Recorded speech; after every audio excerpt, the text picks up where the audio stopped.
Здравствуйте, в эфире новости Центральноазиатского региона, в студии Андрей Рябченко, и сегодня в программе. Пока Ташкент вспоминает первые расстрелы студентов властями, в стране повесилась учительница, преданная позору чекистами и коллегами из-за сына экстремиста. Таджикский адвокат обратился к Рахмону. В стране не правосудие, а театр абсурда, а президент окружен врагами. Долгожданный договор о разграничении границы Кыргызстан подписал, Таджикистан тянет время. Леонардо Ди Каприо взялся за сохранение барсов в Центральной Азии. Правительство Кыргызстана одобрило проект договора о делимитации части линии госграницы с Таджикистаном общей протяженностью 520 километров. Проблемы с разграничением границы между странами идут с начала 90-х годов, со времени обретения независимости. Постоянные столкновения местных жителей, перестрелки пограничников, ранения военными гражданских, которые то ли не там, то ли не так пересекают границу, которые то ли есть, то ли нет, заставили стороны, наконец, активно вести переговоры. Однако таджикская сторона не спешит подписывать новый договор. Киргизская сторона отмечает, что вопрос о делимитации госграницы между Кыргызстаном и Таджикистаном сдвинулся с места благодаря президентам двух стран после прошедших в мае 2013 года переговоров. 2 года понадобилось республикам, чтобы только подготовить проект. Сколько еще понадобится, чтобы его принять, неизвестно. Сейчас условные договоренности есть насчет 520 километров государственной межи. Еще 55 наиболее спорных будут рассматриваться специальной топографической группой на месте. Однако остается еще около 400 километров, насчет которой стороны вообще не могут договориться. Зачастую граница проходит посередине села, причем одна его часть считается таджикской, а другая киргизской. Рубежи зачастую отрезают населенные пункты от соседствующих с ними мест погребения или каналов с водой, что вызывает острое недовольство местных. Таджикская сторона заявляет, что до сих пор ей не представлен проект договора о делимитации. Глава Госкомитета по земельному управлению и геодезии заявил, что Душанбе пока не принял никакого решения, так как не получены документы от киргизской стороны. При этом чиновник подчеркнул, что вопрос этот очень трудный и решать его будут в самых верхах республики. Через вот эту границу пытаются лоббировать иногда свои другие какие-то интересы. Может быть, даже и частные, или еще какие-то связанные с этим вопросом. Например, скажем так, они говорят, что мы пойдем вам навстречу в этом вопросе, если вы решите какую-то проблему, не связанную с вообще не имеющую отношения к границе. То есть такое вот чисто такое довольно корыстное использование вот этих проблем. Ну, например, Душанбе, возможно, может сказать, что мы пойдем навстречу вам в вопросе границ, если вы, например, предположим, не будете пускать оппозиционеров в Кыргызстан. Условно, вот такой торг может иметь место. Есть ряд признаков, которые на это обращают, которые об этом говорят. Руководство решает те проблемы, которые ему, в общем-то, выгодно решать, от которых ему есть польза, деньги получит или еще что-то. Пограничные вопросы, они такие деньги, такие выгоды они не приносят, по большому счету. А проблемы местных жителей, к сожалению, и власти в Бишкеке мало интересуют, и власти в Душанбе тем более не интересуют. Известный в Таджикистане адвокат Салиджон Джураев, бывший генпрокурором Таджикистана, вынужденный затем уехать на несколько лет в Россию, но вернувшийся на родину, обратился с открытым письмом к президенту республики Эмомали Рахмону. В заявлении юрист приводит множество фактов беспрецедентной коррупции на местах, продажности судей, необъективности расследований и самоуправства чиновников. Среди обвиненных не только генеральный прокурор, глава Верховного суда, глава администрации президента, но и собственный сын Рахмона, Рустам Эмомали, возглавляющий антикоррупционное агентство. Юрист указывает президенту на факты коррупции прямо в зале Верховного суда. По его словам, он записывал много лет, как судьи вымогали взятки за решение того или иного дела. Однако после того, как он передал записи в следственные органы, на него самого завели уголовное дело. Диктофонные записи свидетельствуют, как сам судья Верховного суда признает коррупцию на всех уровнях власти, однако после публикации записи судью заставили отказаться от своих слов. Председатель Верховного суда Абдуллаев в течение 6 часов, это точно, оказывал прямое давление на судью Нура Нурова, чтобы тот отказался от своего признания. При этом он пообещал судье не привлекать его к ответственности даже за получение взятки и не отправлять в отставку, а дать возможность продолжать осуществлять правосудие, если судья будет хранить молчание о коррупции в верхних эшелонах власти. И после такого пристрастного допроса и давления судья Нуров стал говорить и писать удивительные вещи. «Я, судья Верховного суда с высшим юридическим образованием, со стажем и опытом судейской работы чуть менее 40 лет, заявляю, что мои признания о коррупции, давлении на суд и вынесение заведомо неправосудного приговора были ложными, и к этому меня принудил адвокат Джураев. Я оговорил президента в давлении на суд, себя в получении нескольких взяток, а председателя Верховного суда и главу администрации президента в коррупции, в том числе якобы в получении взятки в $5 миллионов США». Еще одно дело, на которое адвокат обращает внимание – арест китайского бизнесмена. Сотрудниками антикоррупционного ведомства под руководством Рустама Эмомали, сына лидера таджикской нации. Адвокат утверждает, что когда с бизнесмена потребовали $400 тысяч взятки для передачи наверх, предприниматель решил записать требования, чтобы позднее передать их лично президенту Таджикистана и показать, каковы его сотрудники. Однако, когда китаец сам записал передачу взятки, его тут же арестовали. Все заявления генпрокурору и Рустаму Эмомали остаются без ответа.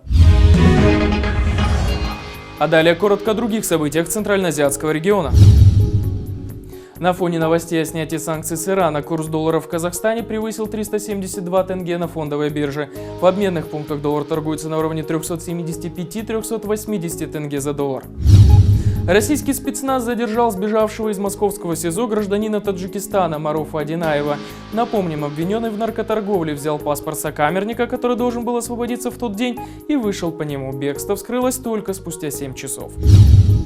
Президент Афганистана Ашраф Гани резко осудил недавнюю атаку смертника в восточной провинции Нангархар, послужившую причиной гибели 14 человек и ранений еще 13.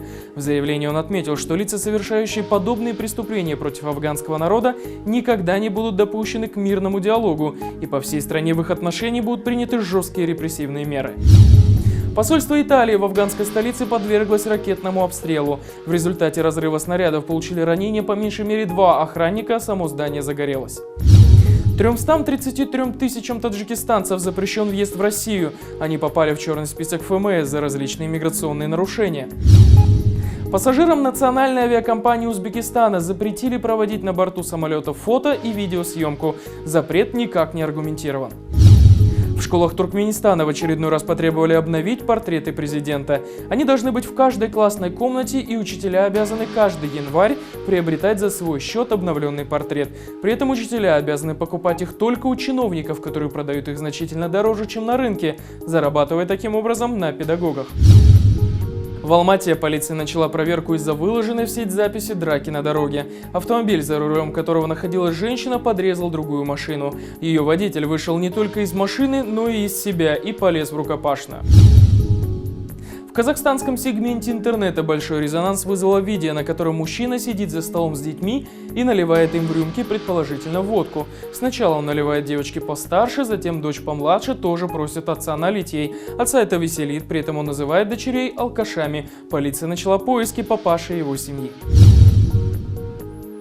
В Кыргызстане местное объединение Кыргыз-Эл и Федерация Салбурун планируют возродить древнюю традицию стрельбы из лука на лыжах. Местные историки утверждают, что это древнее киргизское умение, которое нужно возрождать. В ближайшее время они намерены провести соревнования по этому виду спорта. В Кашкардаринской области Узбекистана найдена повесившаяся учительница узбекского языка и литературы. Официальные органы не комментируют произошедшее, но ее коллеги утверждают, смерть педагога наступила после того, как на нее и ее семью началось беспрецедентное давление со стороны силовых органов. Причиной же этому стал арест ее сына, названного экстремистом. Как сообщает Азади, после заключения в тюрьму ее сына по обвинению в экстремизме, женщина долгое время находилась под давлением сотрудников службы национальной безопасности и руководства лицея, где она работала. Именно оскорбительное отношение на работе, понукаемое силовиками, вынудило женщину пойти на самоубийство. После того, как ее сына обвинили в экстремизме, директор лицея начал ее оскорблять, а после и вовсе уволил. Одновременно с этим была уволена ее дочь, сестра обвиненного. Учительницу постоянно вызывали на допросы, хотя она ничего о деятельности сына не знала. Чекисты требовали, чтобы мать рассказала, как ее сын распространял листовки. После ее отказа женщину предали позору на работе и Махале, где она жила. Силовики созвали ее коллег и показали им видеозапись, на которой якобы ее сын распространял экстремистскую литературу. 2 года продолжалось давление на женщину, и в итоге она не выдержала и повесилась. О предании общественному позору она написала в своей прощальной записке. Между тем, узбекские правозащитники в очередной раз призвали США надавить на Узбекистан на встречу министра иностранных дел Абдулазиза Камилова с высокопоставленными лицами Госдепартамента. Правозащитники обращают внимание дипломатов на ухудшение обращения властей с политзаключенными и рядом смертей в тюрьмах. В качестве иллюстрации проблем приводится смерть Акрама Юлдашева, названного властями предводителем андижанского восстания. Оказалось, что политзаключенный умер еще 5 лет назад в тюрьме от туберкулеза, но узнали об этом его родственники и общественность только сейчас. Акрам Юлдашев должен был выйти из тюрьмы в следующем месяце, но на самом деле он умер более 5 лет назад за решеткой, о чем не было известно близким и всему миру. Страшная смерть, настигшая одного из самых известных религиозных деятелей Узбекистана, находившегося в заточении наиболее длительное время, требует жесткой и публичной реакции официальных лиц США, отмечает Стив Свердлоу, исследователь Human Rights Watch по Центральной Азии. Правозащитники указывают, что среди тех, кто находится в заключении за мирную реализацию права на свободу выражения мнения, как минимум 14 правозащитников. В тюрьмах также находится 5 журналистов, 3 оппозиционеров, 7 религиозных деятелей и критиков режима Ислама Каримова. О многих из них даже неизвестно, живы ли они. О положении политзаключенных в Узбекистане и о реакции западных стран на ситуацию мы поговорили с президентом Ассоциации права человека в Центральной Азии Надеждой Атаевой. Положение политических заключенных в Узбекистане только ухудшается. Во-первых, идет рост этих политических заключенных. И одна из основных причин – это то, что руководство Узбекистана оценивает деятельность правоохранительных органов по количеству раскрытых преступлений. И это стимулирует рост числа сфабрикованных обвинений и преследований по политическому мотиву. Значит, как вы знаете, сегодня по надуманным обвинениям могут продлевать сроки заключения. И очень красноречивый пример по делу Мурада Джураева, когда его в свое время лишили на 4 года лишения свободы только за то, что он неправильно почистил морковь на кухне. Практика показывает, что правоохранительные органы Узбекистана пытаются удерживать так называемую стабильность, именно опираясь на репрессивные рычаги. И вот, значит, положение политических заключенных мы считаем крайне тяжелым еще и потому, что родственники этих заключенных не имеют возможности с ними общаться. Их абсолютно изолируют от родных, и о факте их смерти даже узнают близкие родственники через 5 лет после смерти, как вот недавно мы узнали по делу Акрама Юлдашева. Другой вопрос, что узбекские власти игнорируют эти запросы. И, как вы знаете, в Узбекистане самом отсутствуют все международные наблюдатели. Узбекистан – нарушитель всех основных обязательств в области прав человека. Уже 12 лет страну не посещал ни один специальный докладчик ООН в области прав человека, в том числе и спецдокладчик по вопросам пыток и по свободе выражения мнения, потому что свободное выражение мнения, критика в адрес действующего правительства является основной причиной политических преследований в отношении активистов гражданского общества.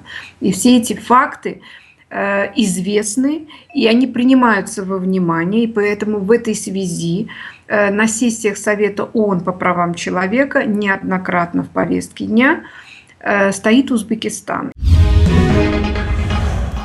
Между тем, 24 года назад в Ташкенте произошли одни из первых массовых волнений. Студенты вышли митинговать против роста цен на хлеб и другие продукты. Забастовка студентов была жестоко подавлена только что избранным президентом Каримовым. Сотрудники правоохранительных органов открыли огонь по толпе студентов, направлявшихся в сторону Белого дома в Ташкенте. 2 студентов были убиты, десятки получили ранения, сообщает сюжет BBC 24-летней давности. Президент Ислам Каримов заявил тогда, что эти кровавые события были организованы некими третьими силами. Также он принес соболезнования семье одного из погибших студентов. Позднее была создана правительственная комиссия по изучению событий, но кем был дан приказ об открытии огня на поражение, до сих пор остается неизвестным. В СМИ Узбекистана всякое упоминание тех событий строго запрещено. Студенты боялись обращаться к медпунктам, там подойти, чтобы сказать, что вот я раненый. Они боялись того, что они посадят в тюрьму их. Которые сегодня настигают нас.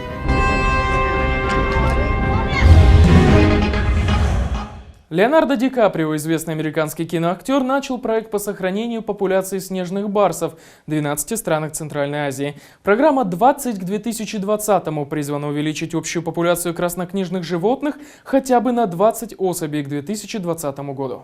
Пока из самих республик Центральной Азии то и дело приходят новости об очередном убитом или затравленном звере из Красной книги, актер из Голливуда решил заняться сохранением популяции барсов.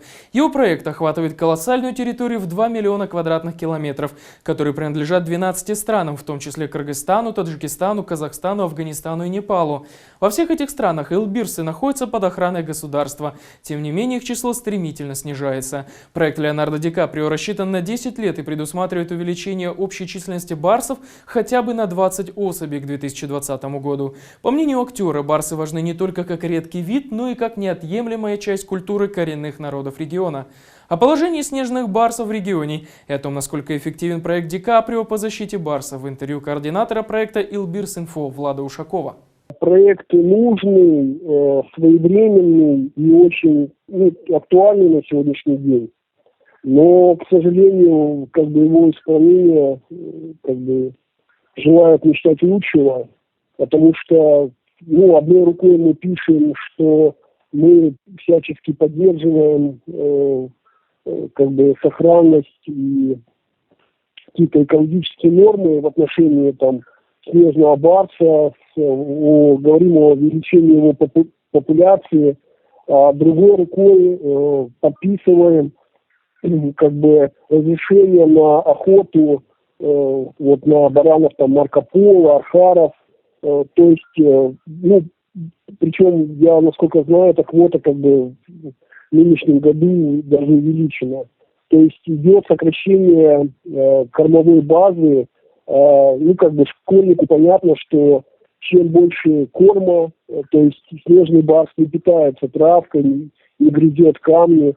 То есть, чтобы было больше снежных барсов, нужно увеличивать кормовую базу, а идет ее сокращение. Плюс ко всему браконьерство процветает, то есть многие люди ставят себя выше закона, выше буквы закона. То есть постоянно на форумах выбрасывают какие-то фотографии с убитыми животными. Фонд актера, который только что получил премии «Золотой глобус» и награду кинокритиков США за фильм «Выживший», поддерживает большое количество благотворительных и природоохранных проектов. Часть из них направлена на сохранение и других больших кошек – тигров в Юго-Восточной Азии. К сожалению, местные популярные актеры пока не замечены в акциях по сохранению диких животных. С вами была новостная служба Центральноазиатского телеканала. Мы говорим то, что иные предпочитают умалчивать. До следующей встречи.